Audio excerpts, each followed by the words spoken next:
Hi friends. So today is going to be a quick look at the growing areas that I have available on my property.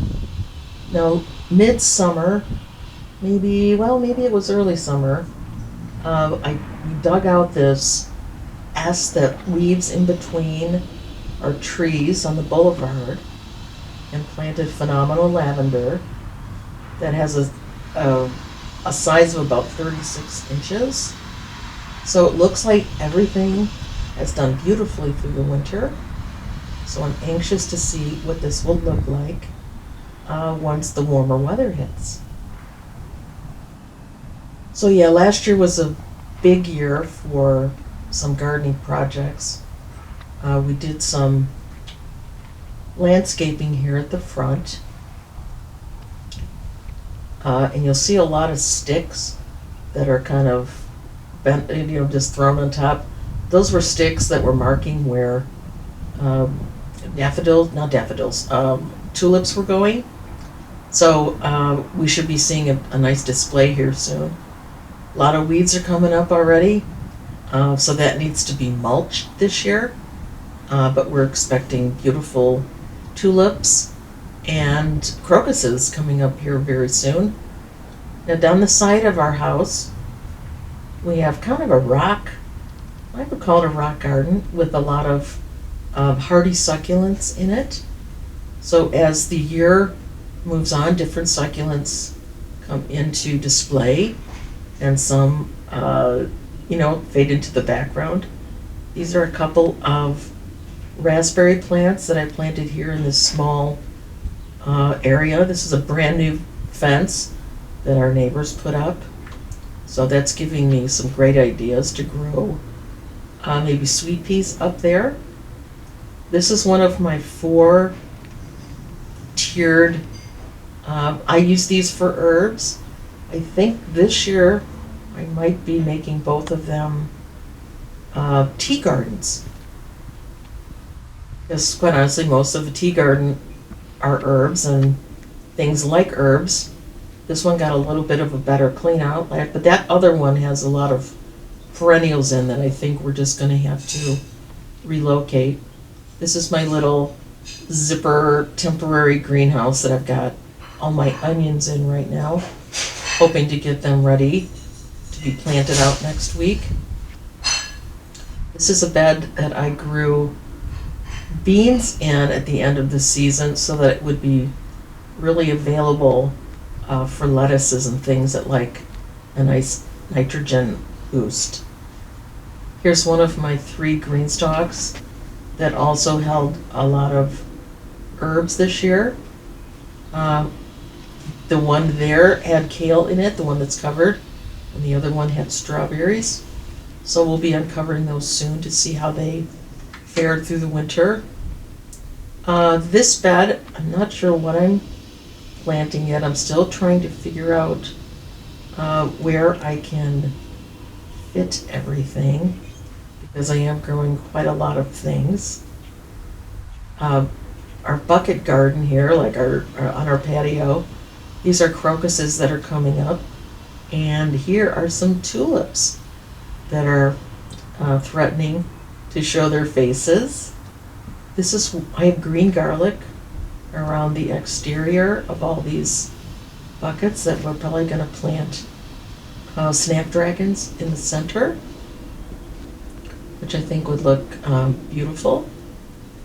This is just a bucket of earth that I think I have grown carrots in. It might be beautiful just to have a big cabbage plant in that, just to make it kind of stunning. It looked great. These are 3 blackberry bushes that did not get planted on the ground. We are having a whole house generator installed there, so we need to have our butterfly bushes completely removed, but we'll put them up somewhere else. This is my asparagus bed, and I think on the sides is maybe some green garlic that didn't get properly pulled out last year, so we'll have to take a look and see what that is. Now this is we have a very long bed. It's probably about 24 feet long, holds a lot of containers. It's usually where I grow some carrots, some bush tomatoes, some squash, kind of anything that's the appropriate size and likes uh, the sunlight and shade that it can get. And in between these pots, we put ginger last year, and it did quite well.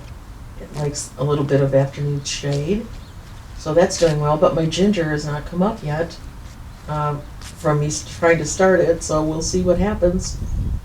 This is one of the beds that one of the two children that helped their mom and I do some gardening here.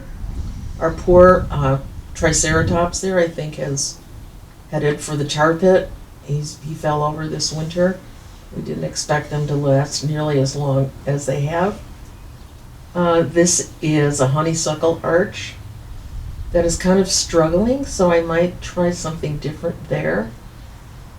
This is where we have planted saffron crocus, which, because of our weird winter, did not produce anything. These two tables here hold water barrels that can help us do some watering in the garden. This is where my indeterminate tomatoes grow. This is a new look down there with that big fence. Never seen it like that. These are some leftover tags from last year. We need to do a lot of cleanup. Again, we still had snow today, so we're kind of letting that just relax for a bit, but we do see some signs of life here. I have planted garlic in half moons so that it can kind of be a little more creative this year. So I'm kind of interested to see how that will end up looking like. This is another one of our littles' beds that they can come and grow things and learn how to start and care for plants. This again is another one that's where the garlic is finally starting to pop up. That's a good sign that warmth in spring is really almost here. But as you can see, a lot of cleanup needs to happen. And we did throw most of the asparagus fronds just over here to kind of be a slight mulch covering for the beds until spring shows up. This is a little bit more of that lavender that I had left from the S out front, so I've staggered it down our neighbor's side so they have some nice perennials there. And I've grown many things out here. We're going to do a bit of a pumpkin patch this year. We have a little one lives behind us. We have a little one that lives next to us, and I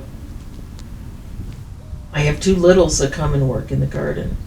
So I thought it might be fun to have a little pumpkin patch for them to pick their pumpkins for the year. And this is down this side I have chives and garlic chives alternating. I think this is some of the stuff that honestly was left from the first year we started this. Had a lot of just perennial, I'm going to call them perennial weeds for lack of a better thing. I'm sure they're considered nicer than most perennial weeds, but we also have some elephant garlic in here that should be coming in pretty soon.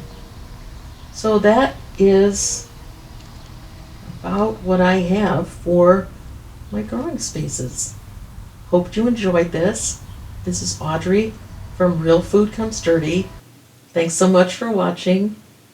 And if you have not subscribed and want to see what these places look like once the garden is in full swing, please subscribe. Thanks so much. Have a good day.